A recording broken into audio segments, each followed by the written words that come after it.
आज का पहला केस है इस गाय के एआई करनी है। सबसे पहले हम यहाँ पर पहुँच चुके हैं। इसका मालिक घर पर नहीं था। हमने फटाफट से मालिक को बुलाया। मालिक आ गया। हमने पानी लिया, गर्म और ठंडा। सीमन को थो किया, एक जग में गर्म पानी, एक में ठंडा पानी, दोनों को मिक्स किया, टेम्परेचर सेट किया और एक अच्छा सा सीमन निकाल कर इस गाय के अब हम लगाने वाले हैं। इसको फटाफट से हमने काबू करवा लिया, पेटी लगा ली और जब हमारे पास पानी का टेम्परेचर ठीक हो गया तो हमने सीमन को थो कर दिया। थो करने के बाद हमने कुछ सरसों का तेल मंगवा लिया जो पीछे छोटा बच्चा लेकर आ रहा है। और यही करने के बाद सुबह सुबह बहुत अच्छा मौसम था, प्रकृति के मज़े लेते हुए हम अगले केस की ओर जा रहे हैं। बड़ा सुंदर नज़ारा है, फसलें पक चुकी हैं, लोग काट रहे हैं। इस गाय के भी हमने एआई कर दी जो नंबर 2 का केस था। इसके बाद हम यहाँ पर पहुँचे। जो सामने आप गाय देख रहे हैं इसकी हमें एआई करनी है। पशु मालिक यहाँ पर भी घर पर नहीं है क्योंकि फसल की कटाई शुरू हो चुकी है और लोग अक्सर खेतों में होते हैं। हमने फटाफट से सीमन स्टोर निकाला और इस गाय को काबू करवाया।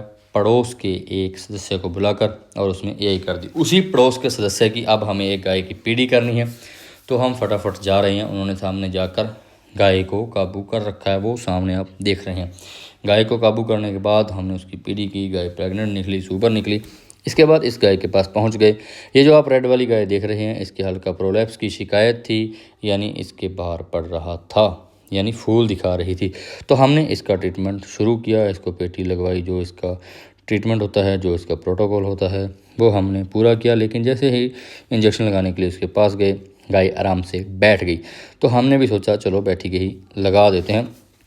इसके बाद हम यहाँ पर पहुँचे। यहाँ पर एक कुआं था। तो बताइए इस कुएं की दूरी लगभग कितनी होगी। अभी ये कुआं काम में नहीं लेते हैं, अभी ये रिटायर हो चुका है, लेकिन किसी वक्त इस कुएं की शान हुआ करती थी और काफ़ी गहरा ये कुआं है। अंदर बिल्कुल अंधेरा है। इस भैंस के भी हमें एक एआई करनी थी, लेकिन ये भैंस हमें देखकर भागना शुरू कर दिया था। तो हम थोड़ा साइड में होकर खड़े हो गए, लेकिन इसने काफ़ी टाइम तक इधर उधर भागकर खूब तांडव किया। और फाइनली इसके बच्चे को जब घर पर लाया गया तो ये भैंस वापस घर पर आ गई। ये डॉग है, इस भैंस को घेर कर घर पर ला रहा है। फाइनली भैंस को घेर कर घर पर लाने में हम सफल हुए। काफ़ी मशक्क़त लगी, लेकिन हमें इसे काबू करके इस भैंस में एआई कर दी। आज इसने बहुत ज़्यादा परेशान किया, लेकिन फिर भी हमने इसे काबू कर लिया। काबू करने के बाद इसने इतना तंग नहीं किया जितना इसने पहले किया। इसके बाद हमारे पास और भी फ़ोन आ रहे थे। ये एक गाय थी जिसके थनों में थोड़ी दिक्कत थी। हम तुरंत वहाँ पर पहुँचे और इसका ट्रीटमेंट कर दिया।